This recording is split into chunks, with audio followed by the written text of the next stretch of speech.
terms of three very important points for us. An excellent second half performance.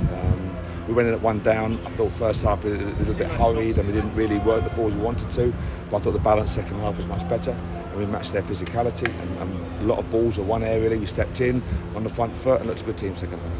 Rob, due a goal. I see he scored loads at the start. No, their job is to stop goals at that end, of course, and make sure they contribute at the other end if possible. But Jimmy, Rob, Johan stood up today. Big shoulder. It was a great shoulder for him to get the 3 points. We've practiced that for weeks and weeks. But it was a magnificent, important goal. A really important goal after being on a run of below par form. That's a big response. We've had this massive dip, a bit writing us off, and suddenly we're fourth on the table.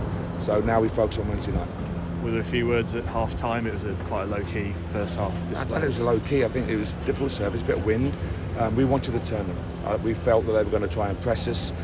Blackburn did it and we didn't respond well, and we tried to overplay, so we wanted to turn them, which is not pretty sometimes, but it's effective to push them back, then you can play, and it worked in terms of the second half being much better. You're feeling as well, Mark, because they couldn't sustain that press for the whole 90 minutes and then pick them off late in the game. Yeah, what you can't be in is 2 or 3 down by the time they do their press, and they can just sit in and defend it. If you remember earlier in the season we had Barnsley, we're 2 down with their really strong press and they sat deep and we had to break them down. They scored the 93rd minute or something. You have to recognise their strengths. They're a good team. They're very, very hard to beat home and away, but especially here. But you have to match them with their physicality and their pace and power, and then you have to apply the game plan, and hopefully second half will work well. Feels a lot better, I guess, being fourth on the table than where you could have been at.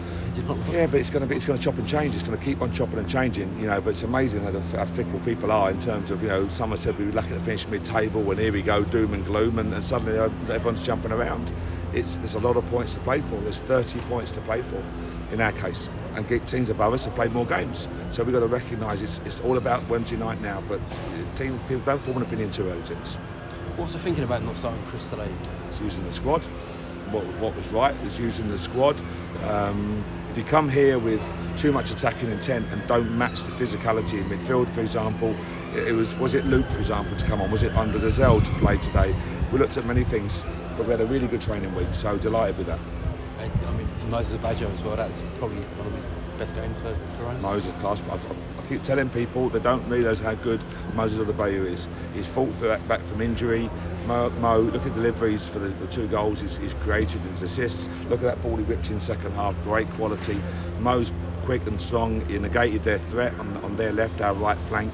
He's a class act, Moses Abajo, and as I say, keep himself fit. He's a top quality player. And just for confidence as well. I mean, when you're not winning, confidence does dip, but there's a win as big as that. Yeah, it does. Teams near you. Yeah, because I think teams expect us to lose today. I think lots of people expected us to lose today. That's the honest point. If you read some of the comments this week, I'm surprised we even turned up as a team. You read some of them, it's like QPR go their lambs to the slaughter, was one guy's comment.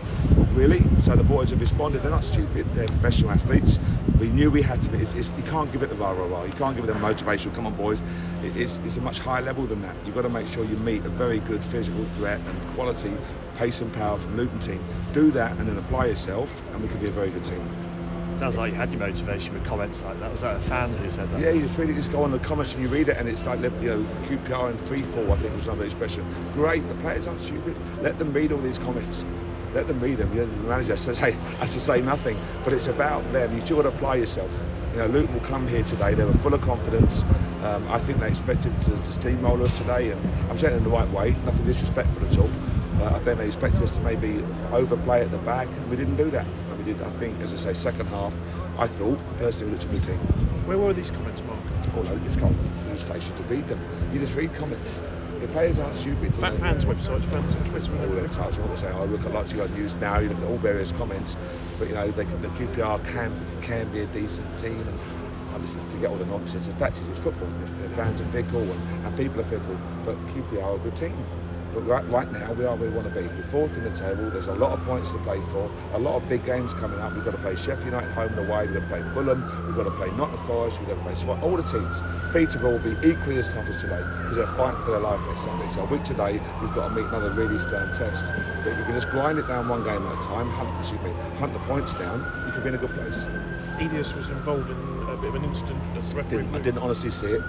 I said to the radio guys, there's a few things going on. I didn't see the tunnel at the end. I didn't see a few things, but it's a local derby, and the fans want that. You don't want this, boring, staid, nothing really happening. It's a feisty derby with a lot at stake. And it meant a lot to the packed stadium, it meant a lot to both sets of fans. Thankfully, it went our way today. Do you have to tell him to calm? You obviously see it back, but you might need to tell him to calm down a little bit. When I see it, I haven't seen it yet, but this passion, and they're feisty in a game. You're losing 1-0 in the game. You want to win, and that's the nature. You want to get the balance right. You can't cross over the line. Of course you can't. But at the same time, show your desire, show your hunger, show your passion, and the fans love to see that as well. Talking of passion, your next game, you know well about the City ground and passion show. It'll be a difficult game. Yeah, it'll be a very, very difficult game against a good opponent who had a strong 4-1 win yesterday. I think they scored after 18 seconds, and they've got lots of quality. What we have to make sure we do is prepare well and meet the challenge. Simple as that. But there's no doubt you have to go to the City ground and you have to make sure you meet another very, very stern challenge.